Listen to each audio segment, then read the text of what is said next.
আসসালামু আলাইকুম, শুভেচ্ছা, স্বাগতম। সম্মানিত দর্শক, বাংলাদেশ জাতীয়তাবাদী দলের ভারপ্রাপ্ত চেয়ারম্যান তারেক রহমান সাহেবকে নিয়ে একটা সংবাদ। উনি ভার্চুয়ালি একটা অনুষ্ঠানে যুক্ত হয়ে এই কথাগুলো বলছে। রাষ্ট্র কাঠামোকে গড়ে তুলতে আমাদের চেষ্টা অব্যাহত থাকবে, তারেক রহমান।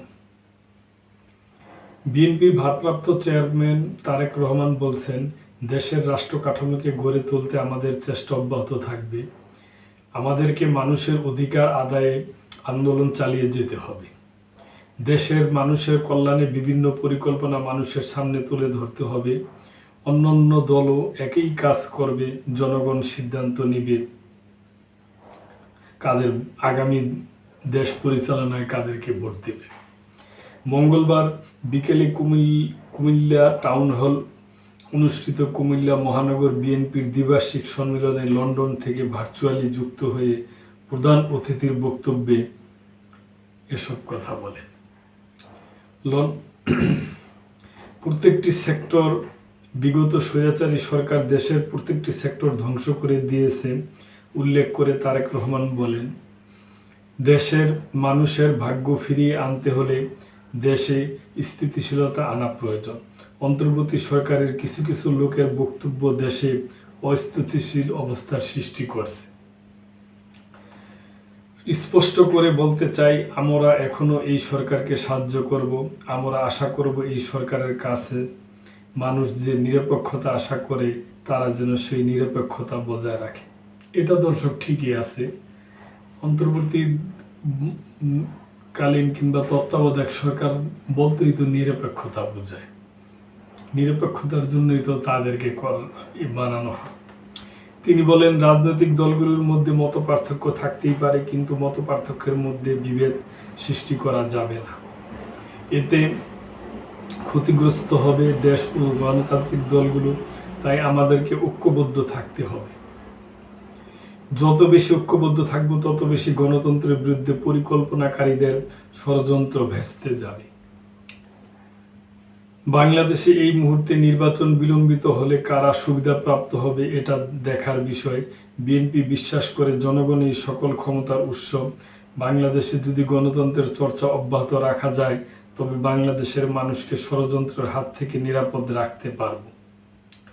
দেশে যদি ভোটের অধিকার নিশ্চিত থাকে তাহলে বিএনপি সাংগঠনিকভাবে শক্তিশালী হবে।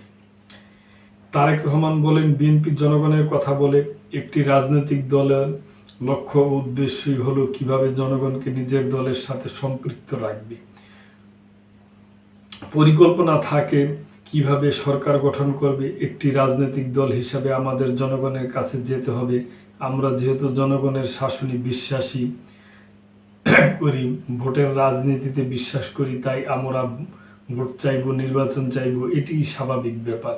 কিন্তু এই স্বাভাবিক বিষয়টি অনেকে নিতে পারেন না। এর আগে বিকেলে ৩টার দিকে জাতীয় পতাকা উত্তোলন ও বেলুন উড়িয়ে বিএনপির জাতীয় নির্বাহী কমিটির ভাইস চেয়ারম্যান বরকতুল্লাহ ভুলু সম্মেলনের উদ্বোধন ঘোষণা করেন।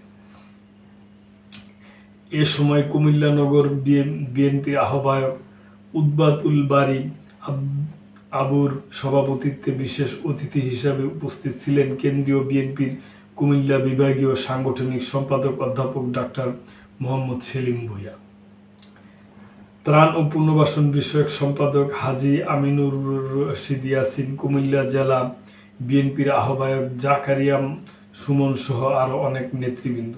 সম্মেলনে আরও বক্তব্য দেন জাতীয় কার্যনির্বাহী কমিটির সদস্য অ্যাডভোকেট সাবের উদ্দিন আলাউদ্দিন, সদস্য জাহাঙ্গীর আলম ও কুমিল্লা দক্ষিণ জেলা বিএনপি সাংগঠনিক প্রতিবেদন ও অনুষ্ঠান সঞ্চালনা করেন মহানগর বিএনপির সাধারণ সম্পাদক ইউসুফ মোল্লা টিপু।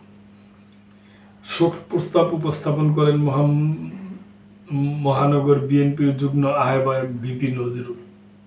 সভাপতি উদ্বাতুল বারী আবু, সাধারণ সম্পাদক ইউসুফ মোল্লা টিপু। কুমিল্লা মহানগর বিএনপির নেতৃত্ব ঘোষণা করা হয় সম্মেলন থেকে। প্রতিদ্বন্দ্বী প্রার্থী না থাকায় মহানগর বিএনপির সভাপতি, সাধারণ সম্পাদক ও সাংগঠনিক সম্পাদক প্রতি 3 জনকে চূড়ান্ত করা হয়েছে। সভাপতি পদে উদ্বাতুল বারী, সাধারণ সম্পাদক পদে ইউসুফ মোল্লা টিপু, সাংগঠনিক সম্পাদক পদে রাজিউর রহমান রাজীব, কাউন্সিলরদের প্রধান নির্বাচন commissioner advocate Ali Akkas committee ঘোষণা করে।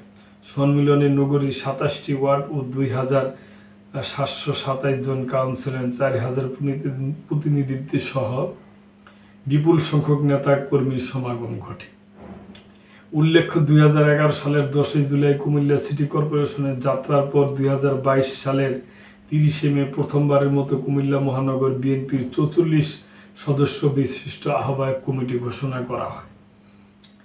কুমিল্লা দক্ষিণ জেলা যুবদলের সাবেক সভাপতি আমিরুজ্জামান আমিরকে আহ্বায়ক ও কুমিল্লা মহানগর যুবদলের সাধারণ সম্পাদক ইউসুফ মোল্লা টিপুকে সদস্য সচিব করা হয়।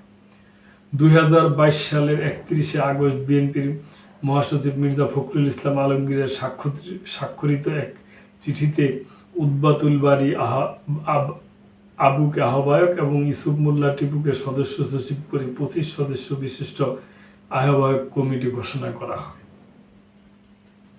তো দর্শক, এটা ছিল কুমিল্লা জেলার একটা ওই অনুষ্ঠান। ওখানে লন্ডন থেকে তারেক রহমান সাহেব ভার্চুয়ালি যুক্ত হয়ে এই সমস্ত বক্তব্য দিচ্ছেন এবং তাদের কমিটি গঠিত হয়েছে। তো দর্শক, দেখা যাক, আজকে এই পর্যন্তই। আপনারা ভালো থাকবেন, ভালো লাগলে চ্যানেলটিকে সাবস্ক্রাইব করে পাশে থাকবেন। আল্লাহ হাফেজ।